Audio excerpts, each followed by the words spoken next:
Parenting is hard, but this is easy.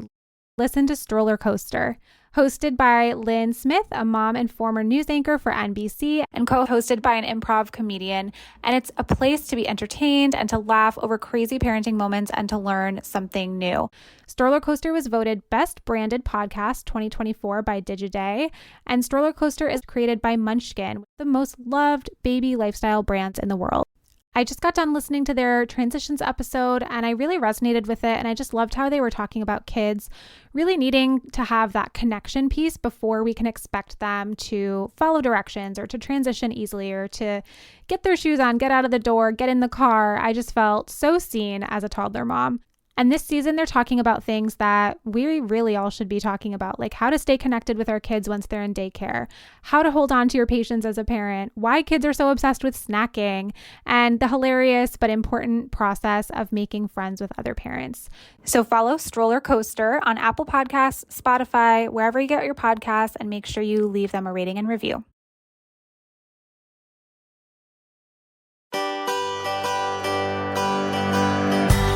Welcome back to No One Told Us, the podcast that tells the truth about parenting and talks about all the stuff you wish you knew before having kids. I'm your host, Rachael Shepard-Ohta, and today I'm speaking with Kayleigh Medeiros, owner at Heritage Baby Designs and postpartum doula and lactation counselor. Kayleigh is currently moving towards her IBCLC2, and in her day job, she is a franchise business consultant in food retail. So she does so much. She does everything. She's also a mom of 3.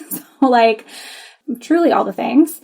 And I'm so excited to talk with her today. We've been Instagram online friends for a long time. I've used your baby wraps and love them. So welcome to the podcast. Thanks for being here. Thank you for having me. I feel like finally, I just kept forgetting to ask. I know. Well, you're doing just a few things. Couple. So it's totally understandable. Okay. So tell us first, I want to know all the things about your business also, but just tell us about kind of how you entered this space, like how you became a doula. Did you have your own postpartum experiences influence what you wanted to do? How did you get started with this and with your platform too? Yeah. So I had my first, so our 3 kids are, I think, the same ages. I know. I was going to say, I think we have almost the same ages and gaps. Yeah. It's wild. So my first is about to turn 7 in November. I can't believe it. And he was, I don't know, the birth of so many things for me. And I think you hear that all the time, that the birth of your child is the birth of something bigger.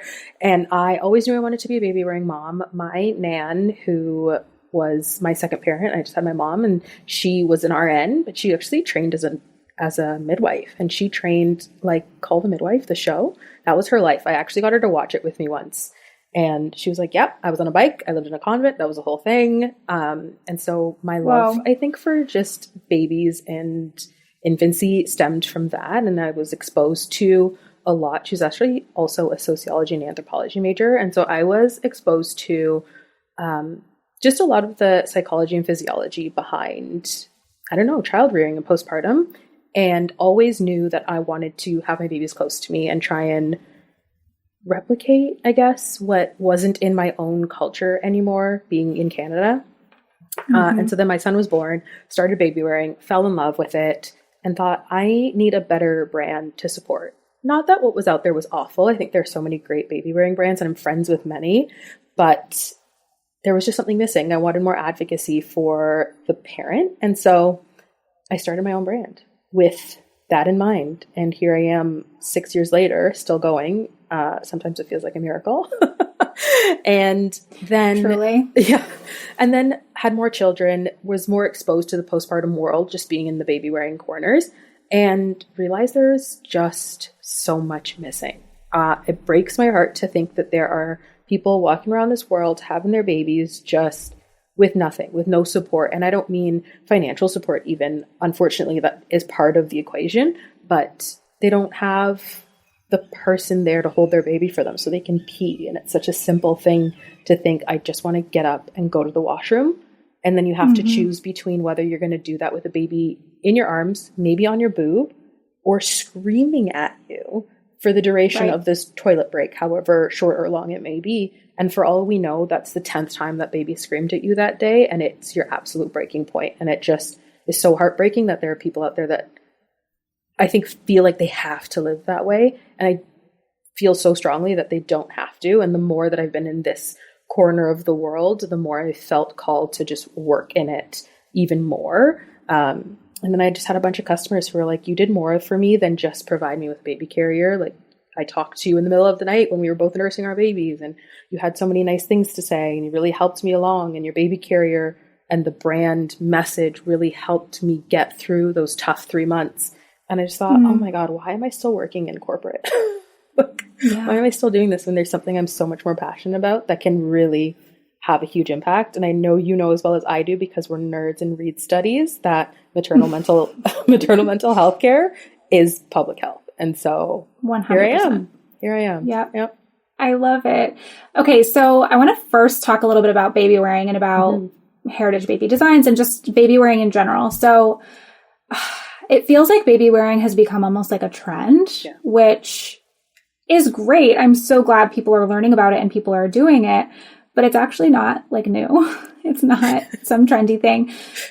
Do you know much about like the history of baby wearing? What can you tell us about that? And like, what is your opinion on why it's become a little bit more trendy now? Because like my mom said, like I asked my mom one time, what's something that you wish you did with us? Or like, what's something you never got to do when we were babies? And I was wearing my baby at the time. And she was like, that I never got to do that. Because it was not a thing when you were babies. They didn't know. They didn't know. Yeah. And I know my mom always says that too. I always wish that I'd learned better. And my mom also had 3. My mother-in-law had 3. And they're like, what were we doing? Like, you were doing the thing that your society around you told you to do. And like, that's okay. Don't beat yourself up over it. So baby wearing, as far as we know from drawings and stories, as far back as humanity, we have been wearing our babies. And if you think of it from a logistics standpoint, like how were you getting around? How were you traversing large plots of land on foot, or whether you had a sled or something, so we've always kept our babies on our bodies. It is traditionally the mother, like the person who gave birth to that baby. If anything happened to the mother, then it would be the next woman in line, whether it be their grandmother or an aunt or, a proxy. We did not start studying that attachment for a really long time. Like the studies that we have are fairly recent, in like our parents' lifetime. And even then they were more correlational. They were more things like, oh, it looks like parents who wear their babies respond better to the baby. But then they didn't go any deeper as to what that could mean for the child until, I'm sure you have better knowledge of this, even to like very recently, like in the last 10 to 20 years. So, we've always worn our babies. We haven't always known the benefits of it. When I first was exposed to it, I just thought it looked so practical. Like, I'm going to have other things to do. Why would I not put this baby who, like, I assume doesn't want to be put down, but can't walk anyway and, like, can't crawl for the first few months? There is a woman who started a very popular baby wearing brand in the 70s, and she had traveled to Africa. I forget which country in Africa she traveled to, and she saw the women there working in community, which is a big part of the culture that got erased when she took this idea of a baby carrier, and brought it back to North America, but working in community wearing their babies. And she was like, wow, that makes so much sense. These babies can't walk and move on their own. So let me try and make one of these for the North American market. And she did, and it absolutely took off. But even then, I would say it wasn't the staple. It wasn't common in our culture here in North America to wear babies. Fast forward to, I don't know, I want to say probably when our oldest were born, that I started seeing ring slings around and more wrap style carriers around. And I think it's just taken off. And I think some of the bigger brands we can think of really came into the scene when social media was growing at such a crazy rate. And then so you're seeing it all the time. You're seeing it all the time. And then the people with growing buying power and growing market share were those who were about to go into motherhood or just going into motherhood. And, a lot of us, I am not, but a lot of people our age are the children of boomers, which newsflash means that it's another boom of babies. And so there were a lot of us online at the same time. And so I think that's just really what helps it grow. And then of course you're going to start to see it in real life, and then you're going to pick it up from there. But I think so many of us are still not seeing it in real life. And unfortunately, with social media the way it is, we are seeing a lot of unsafe examples. We're seeing a lot a lot of unsafe examples, a lot of carriers that maybe don't suit your lifestyle. But if you're only just seeing the one type, like I know people who are wearing their stretch wrap carriers until their babies are like 17 months old. Please don't. Oh my God. You don't need to. No. You don't need to do that to your back. There are other options. There are non-stretch options that are going to give you so much more support, but they don't see that. Yes. So. Yes. And okay, since you brought it up, I do want to talk about the benefits, but also like the safety things. So first I have to ask you this because I always struggle, and I never say anything, but sometimes it physically pains me to not say something. Yeah. What do you do when you see somebody in public? And I hate to generalize, but it's almost always a dad. They insist on wearing the babies facing out. Yeah. I don't know why, but the baby is just like kind of hanging and dangling there. Yeah. Do you say something? Do you not? I always tell, people ask me this in my DMs all the time. And my answer is always, first, think about if there's ever been a moment that you've been wearing your baby in an imperfect way. And how would you want somebody to approach you? So as somebody who's a baby wearing expert, I have many times worn my baby in an imperfect way. Is it always unsafe? No, but sometimes it's not comfortable. Sometimes it's for I have had moments where my toddler is flailing and I have another kid to attend to. And I'm like, you just got to get your butt in this carrier for 5 seconds so I can do this one thing, because I can't have 2 flailing kids all by myself. And if someone were to stop me in that moment to be like, hey, ma'am, I'm really sorry. I just wanted to let you know that I think your baby carrier is not on right. I'll be like, yeah, Susan, no shit. And thanks so much for coming out. Not my top priority right now. Yeah. And so I always say, like, give yourself 5 seconds, take a deep breath, and just look at the scene, like take in the scene around you. Is that person, like, what parent is that? How old is the baby? Is it truly dangerous, or is they just uncomfortable? Do they look uncomfortable? So I've been at the zoo and seen parents, and I'm seeing them for 10, 15 minutes because we're kind of trailing each other, and they're constantly adjusting. I'm like, okay, that person needs help. I'll be right back. And then in that moment, I'll be like, hey, it looks like you're a little uncomfortable. Can I just give you 2-3 tips about your baby carrier? Because this can really help you. But if you don't adjust this, you're going to need your chiropractor like tomorrow morning. And so just kind of go in with that, go in super friendly. If you see a mom with a brand new baby in a carrier, I was at a toy store. We still have Toys R Us here. So I was at a Toys R Us. Oh, lucky. I know. And she was in there with her. She had 2 under 2 easily. And the baby was teeny tiny, and I could not see the baby's face. One foot was kind of looking a little blue, which happens in newborns, but you want to be aware. And I was like, honey, I'm going to be right over there. I need to go talk to this mom. But remembering that she's probably a couple weeks postpartum. And, you don't know what her mental state is, how much sleep she's getting, if her nipple is actively bleeding as I'm standing there talking to her. And so just approaching, thinking that if that were me, how would I want someone to talk to me? And then go in. I don't go in with a set script or anything. And I just always go in with, I really want to help you because I want this to be a long and prosperous baby wearing journey for you. Yeah. And this tip, I think, will help that come true, because how many people do you hear saying, I just wish I got it. I just wish I'd figured it out. It's like, well, you had no one to help you. Well, and I look back at pictures of me and my husband wearing our first now, and I'm like, oh, good God. Like, why didn't anybody tell us? Same. But it's hard. And like, even with my third, oh my gosh, this just happened with Lenny when she was maybe like a year. It was like a year ago now. But I was wearing her in the Artie Pop, and I put a picture up for hundreds of thousands of people to see, and I was wearing her incorrectly. And I was so happy that people pointed that out to me, but the people that pointed it out to me in a kind way did not make me defensive. It was the people who were like attacking me that made me defensive and made me want to be just like, F you, like it's none of your business. Yeah. But the way that they talked to me was actually so nice. They were like, oh, I have this baby carrier too. And actually I learned this tip, like, let me show you.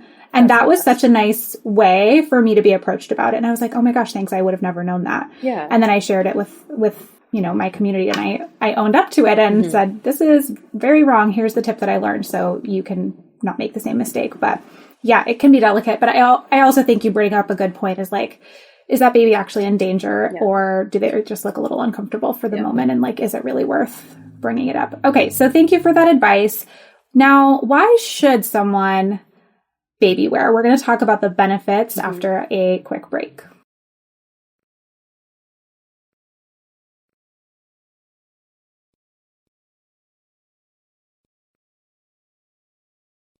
Kayleigh, talk to us about the benefits of baby wearing, because I think a lot of people see it, they think it looks convenient, they think it looks kind of cool and trendy now, I guess, and they're curious about it, but it's also a little bit intimidating. So why should you learn how to baby wear? What are some of the benefits of it?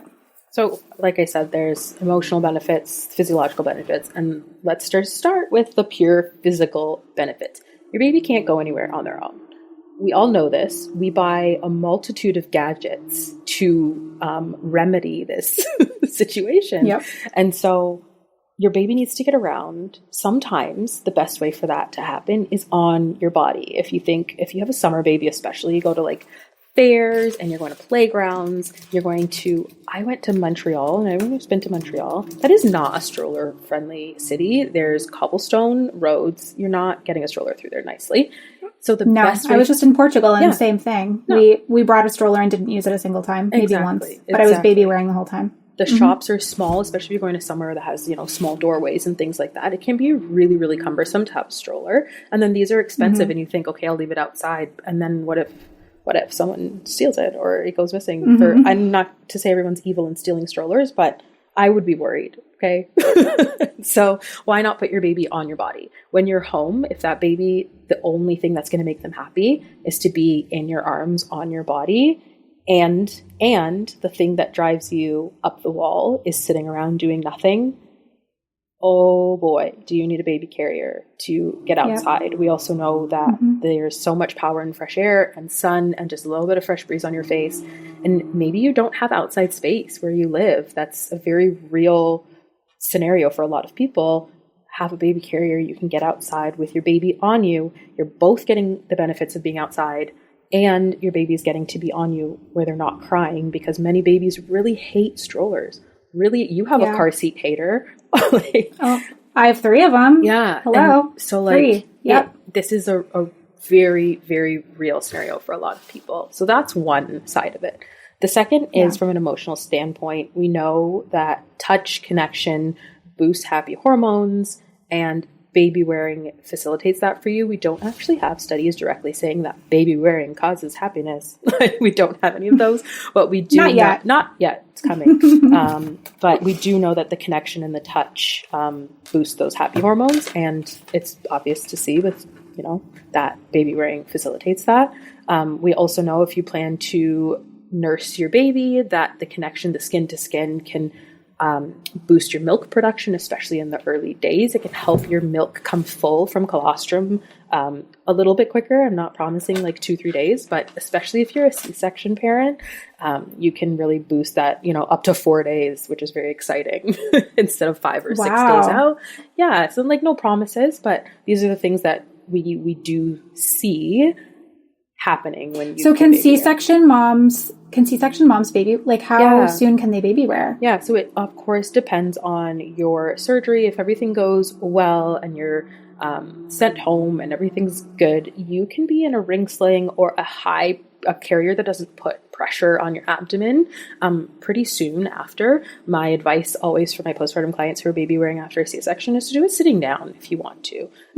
For anyone who's had a C-section, sometimes even just holding that baby at your midsection can be really, really uncomfortable. A ring sling or a stretch wrap carrier can put that baby like way up on your chest so that you don't have that pressure down onto your scar where your incision is.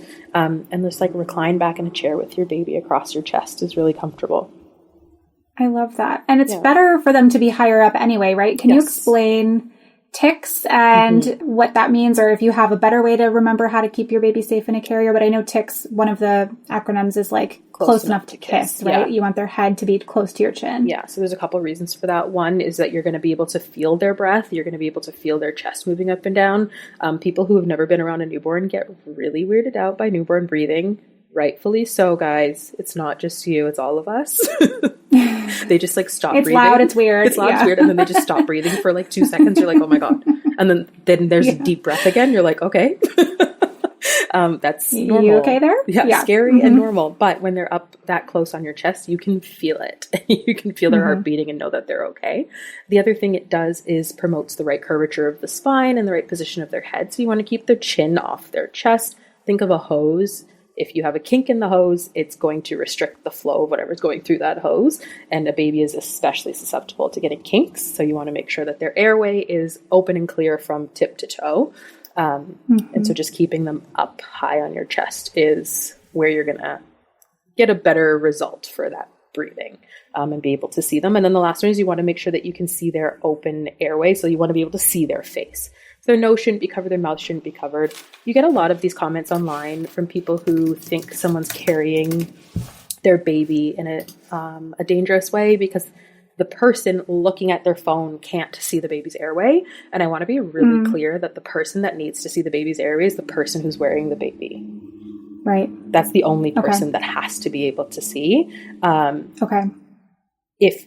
not by like turning or twisting, just by looking down. You should be able to just look down, make sure you can see that the baby's face is unobstructed. The person across from you on the screen down the hall isn't necessarily going to be able to discern that for you. They don't have to see. Okay. Especially if they're not an expert. So in a stretchy wrap, is it okay if part of the baby's head is in it as long as their face is clear? Or like, how do you know what's enough of them to be in view? Yeah, the short answer is yes. You like the back of the head. You see a lot of the time when newborns are asleep and people will like rest the back of the head. Yeah.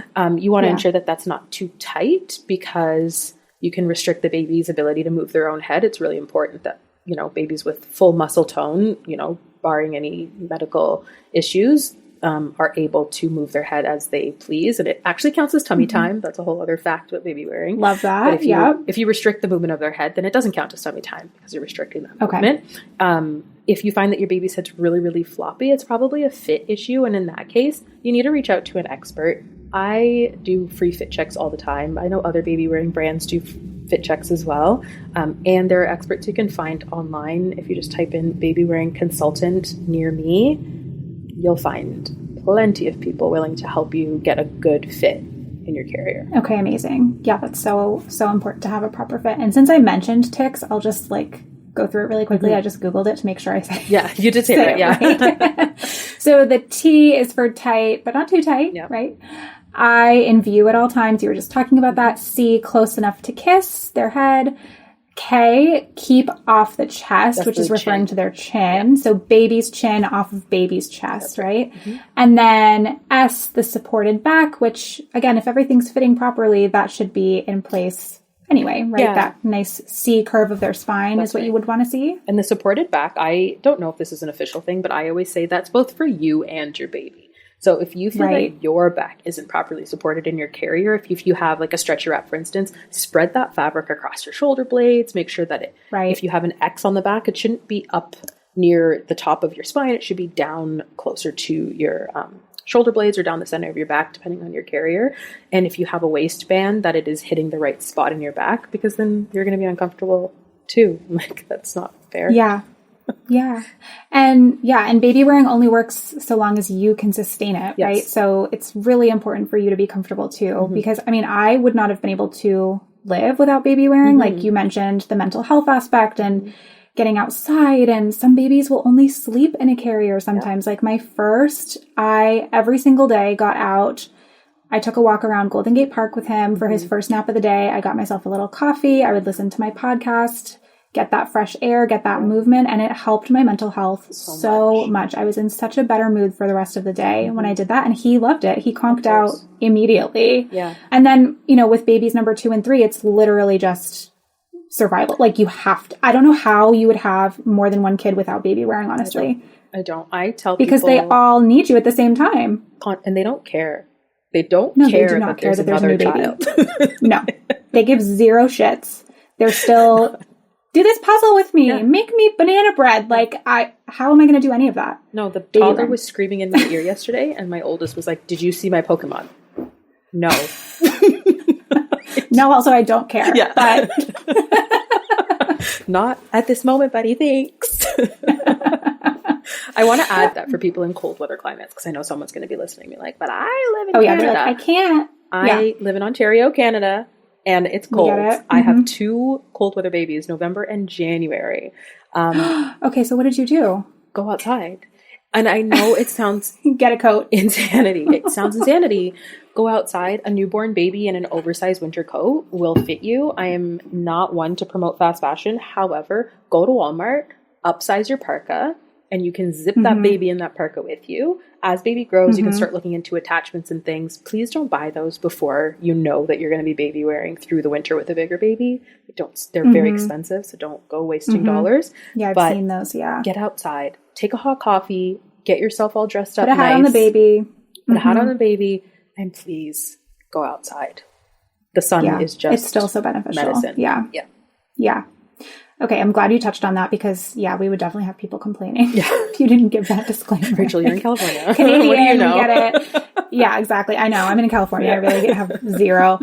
Okay, we're going to take one more quick break. Actually, before we do, can you just very quickly run down the types of baby carriers we should be looking for by age or by weight? Because like you said at the beginning, lots of people love the stretchy wraps. You make an amazing one. I wish I could use it all the time, but it's not really safe or comfortable past a certain point or age. So how do you know which one is right for what stage you're in? Yeah. So first of all, don't want to be, promoting a police state here, but please read and follow the label of your baby carrier. We pay good money to have our products tested by a big company with lots of machinery who make sure that the carrier is safe for your baby on the upper range mostly, but the brand will tell you what low range of the baby carrier they think is safe for your baby, depending on so many different things. So that's the first of it. Stretch wraps are great for a newborn baby. Many stretch wraps are also quite safe for premature babies or really underweight babies. Just really small babies. So those are a great option. They are also pretty size inclusive. So if you and a partner and another caregiver want to share that carrier, every time you put it on, it's going to be fit to you and your baby's size. And when they're that tiny, they grow fast. So it's great to have something that grows fast with them. Ring slings can be used from newborn. The one thing I say about ring slings, though, there's a massive learning curve. It's pretty steep.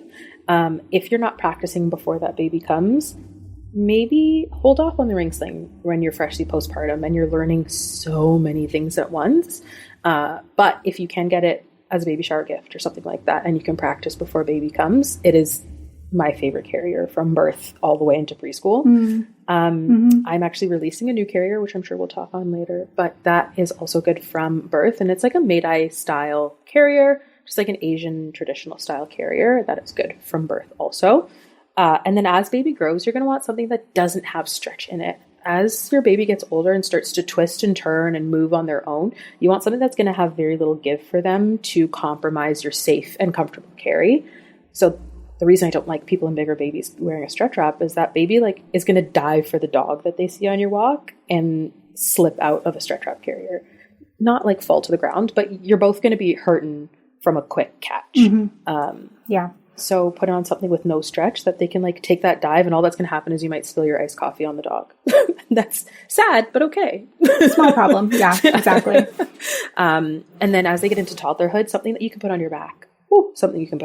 Because these babies be big. It's they be tall. The back carry is honestly life-changing. Life-changing. I would prefer you put your baby on your back than you world face your baby. So facing out, it's going to make sure that they still have the right physical support for their little bodies because they are still tiny, big but tiny. And it's going to make sure that they're not getting too overwhelmed. And if they fall asleep, they're not dangling their head down. They're just resting it on your back. Okay, that is actually really helpful because I was going to also ask, how do you know when it's okay to face baby forward? I know lots of people think their baby hates baby wearing because they don't have a proper fit. But then once they turn the baby around, they're like, oh, they love it. And a lot of times they're actually not ready to be facing forward. Or they're just distracted. Maybe try, so maybe try the back carry first, you're saying, before you try the forward facing on your chest. Yeah, that's what I would do. Okay. And forward facing is great for short stints. If I go to the petting zoo, my baby's probably forward facing for 10 minutes. Yeah, because they want to touch stuff and see stuff. Yeah, and it's easier than my bicep dangling my baby out in front of me. Just please, help me out. Right. Okay, that's really helpful. Okay, we're going to switch gears a little bit and talk a little bit about postpartum doulaing, and we'll do that right when we come back. We're going to take a quick break.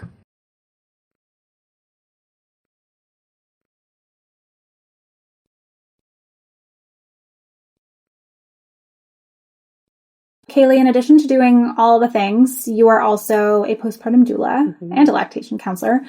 Tell us a little bit about what that means. I don't think that's a resource that is utilized enough. And I know that it's a cost, but I do think it's something that is so worth it if people can budget for it. So tell us a little bit just about what you do. What does a postpartum doula do? What are the different services that you can have them doing for you? Yeah, so different doulas have different scopes of work.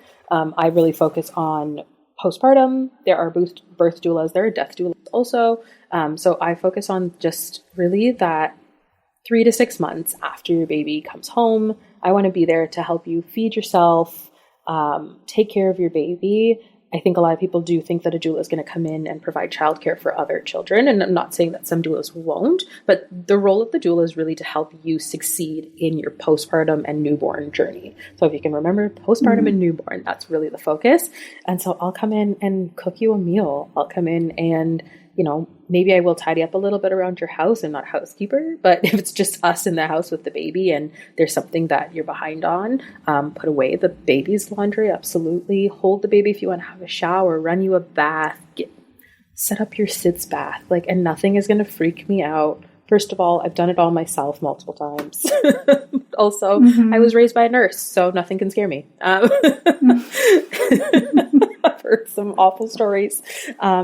But a lot of communities and, way back, throwback, we were surrounded by community of women, and you would have your baby in community. You would raise your babies in community, and you would be surrounded by people who have been there, done that, and you have a host of experiences to shop from for the right support.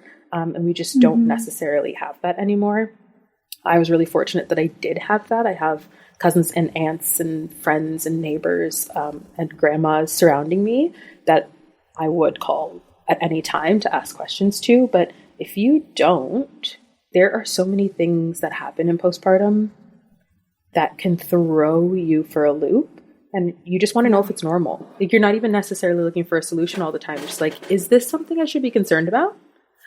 Or is it okay that it's happening and I'm just riding this out? Like the swollen feet from day 3 to 7 postpartum, when you're like, I can feel water jiggling under my foot. Do I worry about that? Or do I just elevate my feet? The doula is there to just reassure you and hold your hand and give you some of those answers, but also to advocate for you. So if you do need to seek, medical, because the doula is not medical support, if you do need to seek medical support, that they're there to say, this is what I think is normal. This is what I think isn't. Here's my advice on XYZ.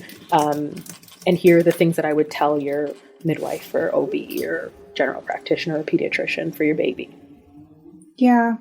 And that piece about how we're so isolated now and we're not, the village people always talk about, we just don't have it anymore. It's so true. So many people are learning how to do this for the very first time. They were not raised around babies. They've never held a baby before they give birth to their own. They have no idea what to expect, no idea what they're doing. And a postpartum doula can really, really help bridge that knowledge gap for you too. And they can show you all the things you need to know. What are some of the most common situations that you see, or the most common things that postpartum moms need the most help with or want the most help with?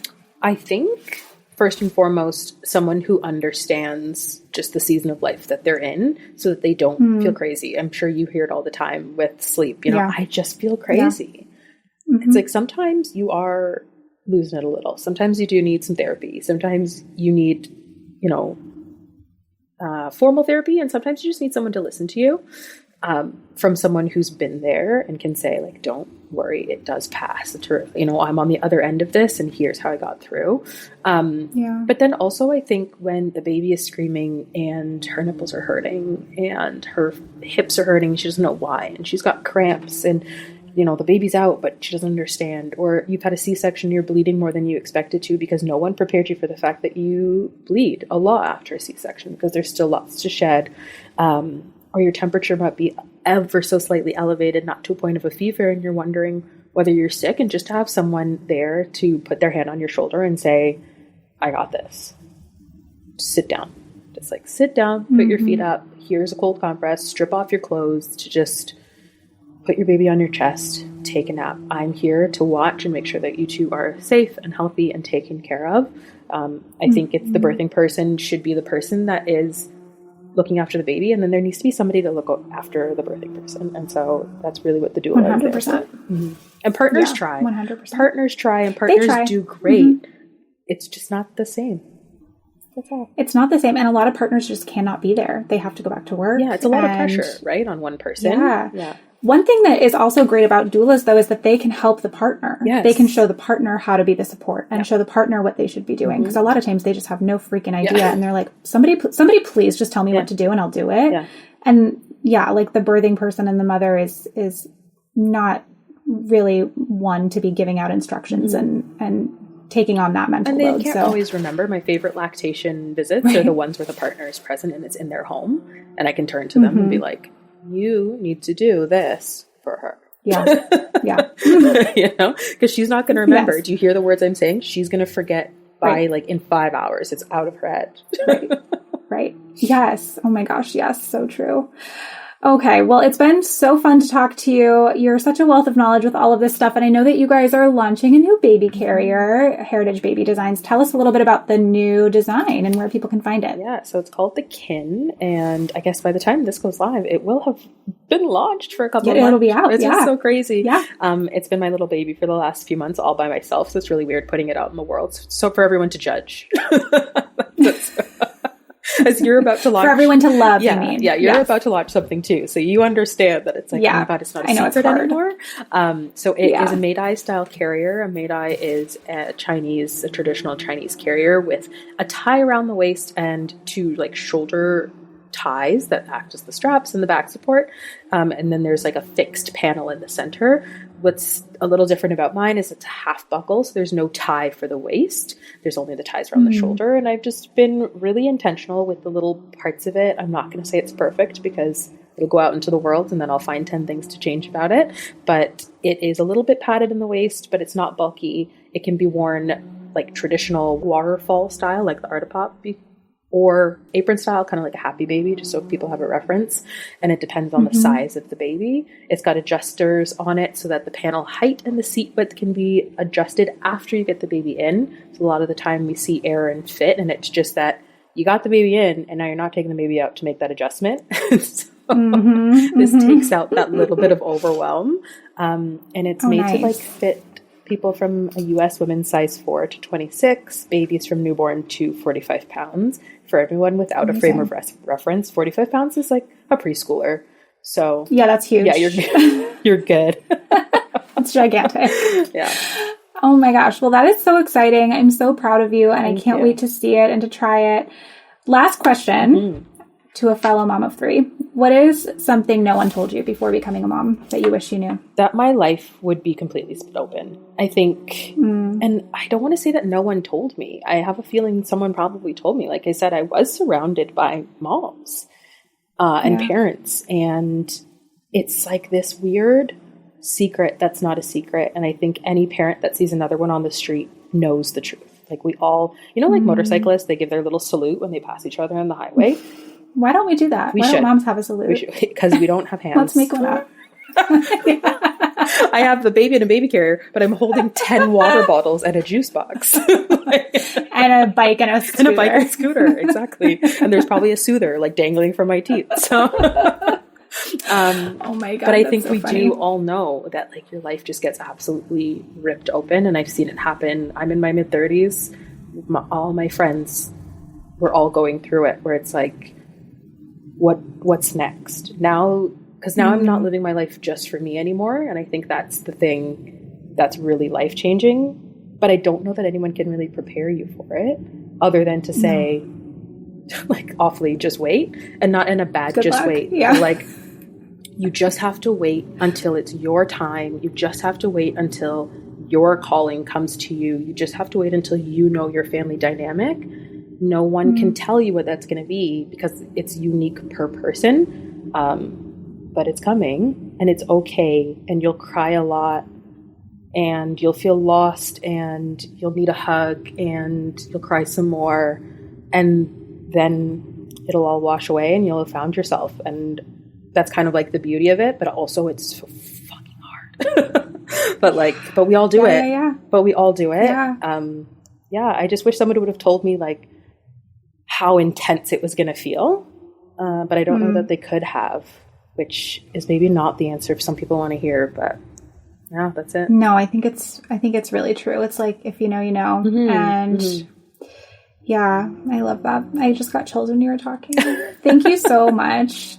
You're the best. Check out Heritage Baby Designs for the most beautiful, amazing baby carriers.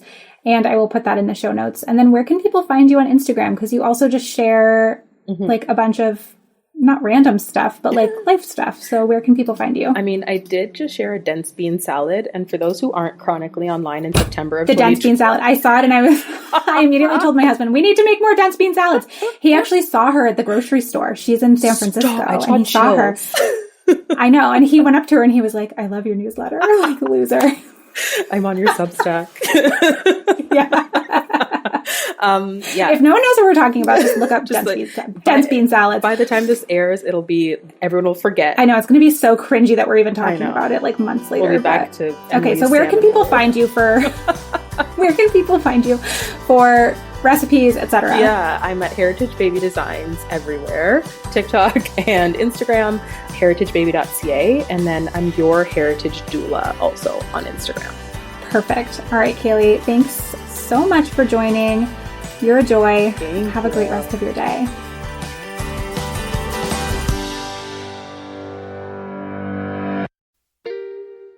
Are you a parent in need of a laugh and a little escape? Look no further. Parenting is a Joke is the podcast you've been waiting for. Hey, I'm Ophira Eisenberg. I'm a stand-up comic and parent. And each week I chat with one of my top comedian pals who, just like you, are juggling careers, busy lives and schedules, and raising a family.